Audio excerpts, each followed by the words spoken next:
Hi friends, ಇವತ್ತು ನಾವು ನೇರವಾಗಿ OTTಯಲ್ಲಿ ರಿಲೀಸ್ ಆಗಿರುವ ಮೇಡ್ ಇನ್ ಕೊರಿಯಾ ಸಿನಿಮಾದ ಬಗ್ಗೆ ಮಾತಾಡೋಣ.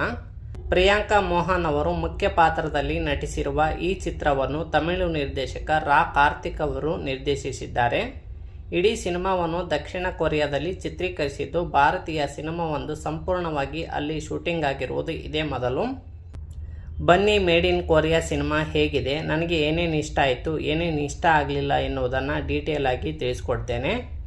ವಿಡಿಯೋ ಕೊನೆವರೆಗೂ ನೋಡಿ. ಹಾಗೆ ನನ್ನ ಚಾನಲ್ ಸಬ್ಸ್ಕ್ರೈಬ್ ಮಾಡದೆ ವಿಡಿಯೋ ನೋಡ್ತಾ ಇದ್ದರೆ ದಯವಿಟ್ಟು ಸಬ್ಸ್ಕ್ರೈಬ್ ಮಾಡಿ.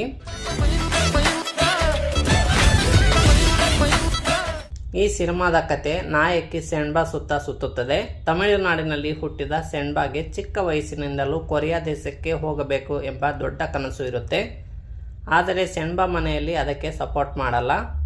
ಸೆನ್ಬಾ ಒಂದು ಹುಡುಗನನ್ನು ಲವ್ ಮಾಡ್ತಾ ಇರ್ತಾಳೆ. ಅವನಿಗೆ ತುಂಬ ಸಾಲ ಇರುತ್ತೆ.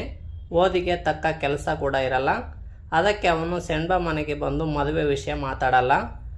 ಒಂದು ದಿನ ಸೆನ್ಬಾ ಮನೆ ಬಿಟ್ಟು ತನ್ನ ಲವರ್ ಜೊತೆ ಹೋಗೋ ಪರಿಸ್ಥಿತಿ ಬರುತ್ತೆ. ಅದೇ ಸಮಯದಲ್ಲಿ ಸೆನ್ಬಾ ಲವರ್ ನಾವು ಕೊರಿಯಾಗೆ ಹೋಗಿ ದುಡಿದು ಬದುಕೋಣ ಅಂತ ಹೇಳಿ ಎಲ್ಲ ವ್ಯವಸ್ಥೆ ಮಾಡ್ತಾನೆ. ಸೆನ್ಬಾ ತನ್ನ ಕನಸು ಈಡೇರಿಸಿಕೊಳ್ಳುವ ಸಮಯವೇನೋ ಹತ್ತಿರವಿದೆ. ಆದರೆ ಸೆನ್ಬಾ ವಿಮಾನ ಹತ್ತಿದಾಗ ಅವಳ ಲವರ್ ಜೊತೆಯಲ್ಲಿ ಇರಲ್ಲ. ಯಾಕೆಂದರೆ ಅವನು ಇನ್ನೊಂದು ವಿಮಾನದಲ್ಲಿ ಮುಂಬೈಗೆ ಹೋಗ್ತಾ ಇರ್ತಾನೆ. ಸೆನ್ಬಾ ಒಬ್ಬಳೇ ಕೊರಿಯಾಗೆ ಹೋಗ್ತಾಳೆ. ಯಾರೂ ತಿಳಿಯದ, ಭಾಷೆ ಗೊತ್ತಿಲ್ಲದ ಕೊರಿಯಾ ದೇಶದಲ್ಲಿ ಅವಳು ಹೇಗೆ ಬದುಕುತ್ತಾಳೆ, ಅವಳಿಗೆ ಏನೇನು ಸವಾಲುಗಳು ಎದುರಾಗುತ್ತವೆ ಎನ್ನುವುದನ್ನು ಸಿನಿಮಾದಲ್ಲೇ ನೋಡಬೇಕು. ಮೊದಲಿಗೆ ಸಿನಿಮಾದ ಪ್ಲಸ್ ಪಾಯಿಂಟ್ಸ್ಗಳನ್ನು ನೋಡೋಣ. Indo Korean concept. ಭಾರತ ಮತ್ತು ಕೊರಿಯನ್ ಸಂಸ್ಕೃತಿಯನ್ನು ಬೆರೆಸಿರುವ ರೀತಿ ಹೊಸದಾಗಿ ಮತ್ತು ಫ್ರೆಶ್ ಆಗಿ ಕಾಣುತ್ತೆ. ಪ್ರಿಯಾಂಕಾ ಮೋಹನ್ ಅವರ ನಟನೆ. ಪ್ರಿಯಾಂಕಾ ಅವರು ಸೆನ್ಬಾ ಪಾತ್ರಕ್ಕೆ ಪರ್ಫೆಕ್ಟ್ ಆಗಿ ಹೊಂದಿಕೊಂಡಿದ್ದಾರೆ ಮತ್ತು ಉತ್ತಮವಾಗಿ ಅಭಿನಯ ಕೂಡ ಮಾಡಿದ್ದಾರೆ. ಸಂಗೀತ ಮತ್ತು ದೃಶ್ಯಗಳು. ಸಿನಿಮಾದ ಸಂಗೀತ ಆಪ್ತವಾಗಿದೆ ಮತ್ತು ಕೊರಿಯಾದ ಸುಂದರ ತಾಣಗಳನ್ನು ಚೆನ್ನಾಗಿ ತೋರಿಸಲಾಗಿದೆ. ಇನ್ನು ಸಿನಿಮಾದ ಮೈನಸ್ ಪಾಯಿಂಟ್ಸ್ಗಳನ್ನು ನೋಡೋಣ. ಸಾಧಾರಣ ಬರಹ. ಕಥೆಯಲ್ಲಿ ಯಾವುದೇ ತೀವ್ರತೆ ಅಥವಾ ಇಂಪ್ಯಾಕ್ಟ್ ಇಲ್ಲ. ನಾಯಕಿ ವಿದೇಶದಲ್ಲಿ ಪಡುವ ಕಷ್ಟಗಳು ಅಷ್ಟೊಂದು ಪರಿಣಾಮಕಾರಿಯಾಗಿ ಮೂಡಿಬಂದಿಲ್ಲ. ಎಲ್ಲವೂ ಬಹಳ ಸುಲಭವಾಗಿ ನಡೆದು ಹೋಗುವಂತೆ ಕಾಣುತ್ತೆ. ನಿಧಾನಗತಿಯ ನಿರೂಪಣೆ. ಸಿನಿಮಾದ ವೇಗ ತುಂಬ ನಿಧಾನವಾಗಿದೆ. ಪ್ರೇಕ್ಷಕರಿಗೆ ಕೆಲವು ಕಡೆ ತಾಳ್ಮೆ ಪರೀಕ್ಷೆ ಮಾಡಬಹುದು. ಭಾಷೆಯ ಸಮಸ್ಯೆ.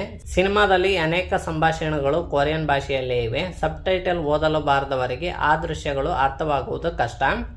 ಒಟ್ಟಾರೆಯಾಗಿ ಇದೊಂದು ಫೀಲ್ ಗುಡ್ ಸಿನಿಮಾ. ನೀವು ಪ್ರಿಯಾಂಕಾ ಮೋಹನ್ ಅವರ ಅಭಿಮಾನಿಯಾಗಿದ್ದರೆ ಅಥವಾ ಕೊರಿಯನ್ ಸಂಸ್ಕೃತಿಯನ್ನು ಇಷ್ಟಪಡೋರಾಗಿದ್ದರೆ ಈ ಚಿತ್ರವನ್ನು ಒಮ್ಮೆ ನೋಡಬಹುದು.